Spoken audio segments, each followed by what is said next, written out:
नेहा जी दिल्ली से। राधे राधे महाराज। गुरुदेव, मेरे माता पिता ने एक सपना देखा था कि मैं एक उच्च पदाधिकारी बनूं। उन्होंने मेरे हर संभव प्रयास किया और मैंने भी बहुत मेहनत की, बट असफलता हाथ लगी। महाराज जी, अब असफलता से डर सा लगने लग गया है कि प्रयास करने में भी डर लगने लग गया है कि दोबारा असफल हो गई तो तो तिबारा प्रयास करेंगे। हमको प्रयासरत रहना है। हमारा पूर्व का प्रारब्ध जो है ना, जैसे हमको दुख देना है प्रारब्ध को, तो अब हम अगर सफल हो जाएंगे तो दुख कैसे मिलेगा? तो असफल करेगा ना, तो कई बार असफल करेगा, कितनी बार प्रारब्ध अटैक करेगा। हम हर बार प्रयास करते हो प्रारब्ध को असफल करने के लिए नाम जप करो। नाम जप करते हो साथ में, अधिक से अधिक संख्या में नाम जप करो। तो जो प्रारब्ध आपको असफल करना चाहता है, आप उस प्रारब्ध को असफल कर दीजिए और आप सफलता प्राप्त कीजिए। मंत्रानुष्ठान में और भगवान के स्तोत्रों में और भगवान के नाम जप में बड़ी सामर्थ्य है। यदि हम भगवान के मंगलमय स्तोत्रों का, जैसे भारी से भारी संकट हो और गजेंद्र मोक्ष का पाठ करें रोज, तो भारी से भारी संकट निवृत्ति हो जाएगी। धन चाहिए तो ऐसे स्तोत्र हैं जिनके गायन करने से धन की प्राप्ति होती है। यदि हमें अपने लक्ष्य की प्राप्ति चाहिए तो मंत्रानुष्ठान, जप, इनमें इतनी सामर्थ्य है कि प्रारब्ध को नष्ट करके हमारी सफलता। अब माला दो माला से तो बात बनने वाली नहीं। डट के मंत्रानुष्ठान करो, नाम जप करो, तो यहाँ के अधिकार की क्या बात है, ब्रह्मा का अधिकार मिल जाए। ये तो मर्त्य लोक के कोई अधिकारी पद की बात है, ब्रह्मा का अधिकार मिल जाए। देखो, पूर्व का पुण्य है तो हमारे देश की एक महिला राष्ट्रपति है। तो हम निराश तो कभी होंगे ना कि अब हमसे नहीं हो पाएगा, नहीं। जय बार असफलता मिले तय बार और उत्साह करके हम लगी रहे तो कभी न कभी सफल हो जाएंगे। पर साथ में भजन होना चाहिए। अगर तप नहीं है, भजन बल नहीं, तो किसके बल से आप प्रारब्ध को दबा करके आगे बढ़ेंगे?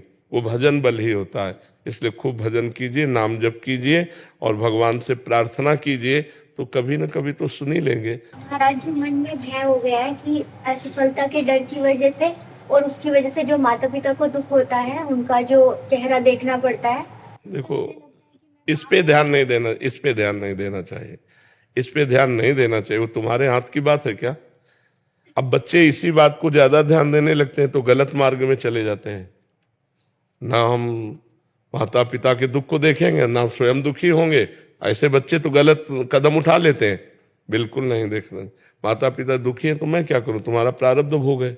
मैं तो प्रयासरत हूं। तुम्हारे प्रारब्ध में नहीं लिखा है हमसे सुख भोगना, तो कैसे करें? नहीं, हम पदाधिकारी बन जाए, आपको सुखी देखें, तो तुम्हारा भी प्रारब्ध है। तो इसलिए नाम जप करो, विवेक पूर्ण रहो, निराश मत हो और किसी के ज्यादा उदास होने पर चिंतन मत करो, क्योंकि वो अपने स्वार्थ से आपकी तरफ देख रहे हैं ना, कोई परमार्थ की तरफ थोड़ी देख रहे हैं। स्वार्थ संबंध की अगर मेरा बेटा बेटी पदाधिकारी हो जाता तो वो भी सुखी रहता और मुझे भी सुख प्राप्त होता, यही चिंतन होता ना। तो वो प्रारब्ध के अधीन है। चाहे जितना प्रयास करो, जब तक प्रारब्ध क्षीण नहीं होगा तब तक आपको बढ़ने नहीं देगा। कई लोग ऐसे होते, ज्यादा प्रयास नहीं करते, उन्नति को प्राप्त हो जाते हैं, उनका प्रारब्ध उनको सपोर्ट कर रहा है। कई लोग ऐसे बहुत विज्ञ है, बहुत प्रवीण है, लेकिन उनकी प्रवीणता कागज में लिखी रखी, उनके पास हासिल है प्रवीणता, पर उसका लाभ वो नहीं ले सकते, क्योंकि प्रारब्ध जहां कदम रखेंगे वही गिरा देगा। प्रारब्ध पूर्व का पाप कर्म हमारा होता है ना, तो हम इतना भजन करें कि पूर्व के प्रारब्ध कर्म को हम विध्वंस कर दें, तब तो हम आगे बढ़ सकते हैं। नहीं तो बार बार हमें निराशा, और इतनी निराशा हो जाएगी कि फिर जैसे बच्चे फेल हो जाते हैं, उनको लगता है मम्मी पापा डांटेंगे और मित्र लोग उपहास करेंगे, तो इससे अच्छा ऐसा तो कर लो। ये विवेक नहीं है, बुद्धिमानी नहीं है।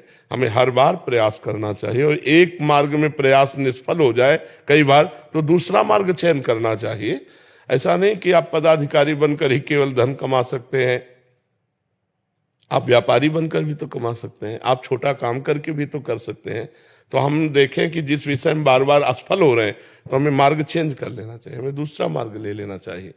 पढ़ लिख करके आप ऐसी नौकरी भी कर सकते हैं जिससे आपको अच्छे पैसे मिल जाएं और आप अपने परिवार का पोषण करें। तो जरूरी सरकारी पदाधिकारी ही बन करके हम अपने परिवार का पोषण कर सकते हैं?